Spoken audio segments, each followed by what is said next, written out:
Saudi अरब के शहर Jeddah के एक पुराने मोहल्ले में एक माँ खुर्शीद बीबी अपने इकलौते बेटे सलमान के साथ एक छोटे से किराए के कमरे में रहती थी। पाकिस्तान से आई ये महिला अब विधवा थी और घर घर साफ सफाई, बर्तन धोने और बच्चों को कुरान पढ़ाने का काम करके अपने बेटे को पाल रही थी। उसकी तमन्ना बस इतनी थी कि उसका बेटा पढ़ लिख कर एक अच्छा इंसान बने, कामयाब हो और उसकी माँ को कभी शर्मिंदा ना करे। सलमान एक आज्ञाकारी, नम्र स्वभाव का बच्चा था जो हर दिन स्कूल जाने से पहले अपनी माँ के पैर दबाता और कहता, अम्मी, एक दिन मैं आपको हज कराने जरूर ले जाऊंगा। खुर्शीद बीबी हंसकर जवाब देती, बेटा, माँ को तो सिर्फ बेटे की मोहब्बत चाहिए।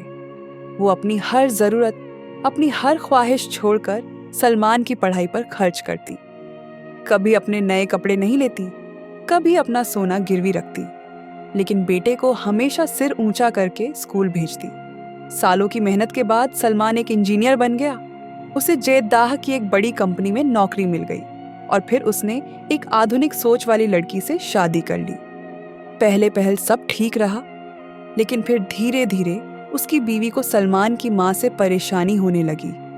उसने कहा कि वो सास के साथ एक ही घर में नहीं रह सकती और सलमान, जो कभी माँ की आंखों में आंसू देखकर बेचैन हो जाता था, आज खामोश था। एक दिन बीवी ने साफ कह दिया, या तो मैं या आपकी माँ।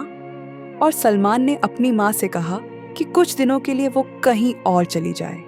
माँ की आंखों में आंसू थे, लेकिन उन्होंने कोई शिकायत नहीं की। बस अपना पुराना बैग उठाया और एक बार फिर उसी पुराने मोहल्ले के एक छोटे से कमरे में जाकर रहने लगी। अब वो फिर से दूसरों के कपड़े धोती, अकेले बैठकर कुरान पढ़ती और सलमान की सलामती की दुआ मांगती।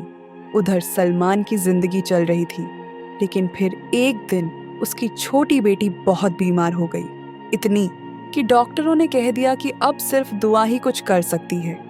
सलमान बेबस हो गया। वो अस्पताल की मस्जिद में जाकर सजदे में गिर पड़ा और रो रो कर कहने लगा, या अल्लाह, मेरी बच्ची को बचा ले, मैं सब कुछ छोड़ने को तैयार हूँ। उसी रात उसने एक सपना देखा जिसमें एक बुजुर्ग रोशनी में नहाए हुए कह रहे थे, जिसने माँ को छोड़ दिया उसने जन्नत का रास्ता छोड़ दिया, जाओ अपनी माँ को मनाओ।